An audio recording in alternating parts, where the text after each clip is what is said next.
किताब हयात से ज़बूर 147 खुदावंद नेक की हम्द। हालेलुया। खुदावंद की हम्द करो क्योंकि वो नेक है। खुदावंद की मदह सराई करो क्योंकि वो शीरीं है। उसकी हम्द करना अनसब है। खुदावंद यरूशलेम को तामीर करता है। वो इसराइल के मुंतशिर शुदों को जमा करता है। वो शिकस्ता दिलों को शिफा देता है और उनके ज़ख्मों को बांध देता है। वो सितारों की तादाद को मुकर्रर करता है और एक एक को नाम लेकर बुलाता है। हमारा खुदावंद अजीम और कादिर कुव्वत है। उसकी हिकमत नाकाबिले मसाहत है। खुदावंद हलीमों को उठा लेता है और बेदीनों को खाक में मिला देता है। शुक्रगुजारी के साथ खुदावंद के लिए गाओ।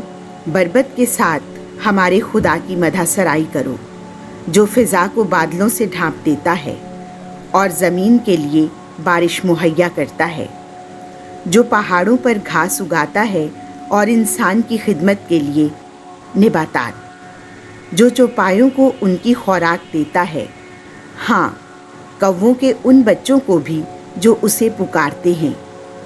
वो घोड़े की ताकत से खुश नहीं होता और मर्द की पिंडलियाँ उसे पसंद नहीं आती। खुदावंद अपने डरने वालों से खुश होता है, यानी उनसे जो उसके करम के मुंतज़िर रहते हैं। ए यरूशलेम, खुदावंद की हम्द कर। ए सहून, अपने खुदा की हम्द कर, क्योंकि उसने तेरे दरवाज़ों की सलाखों को मुस्तहकम किया है और तेरे अंदर तेरे बेटों को बरकत दी है। उसने तेरी हुदूद में अमन बख्शा है और तुझे गेहूं के मैदे से आसूदा करता है। वो अपने सुखन को ज़मीन पर भेजता है, उसका कलमा तेज़ी से दौड़ता है। वो बर्फ़ को ऊन की मानिंद गिराता है, वो पाले को राख की मानिंद बखेरता है।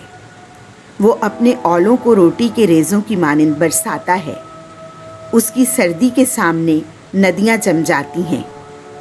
वो अपना कलमा भेजता और उन्हें पिघला देता है।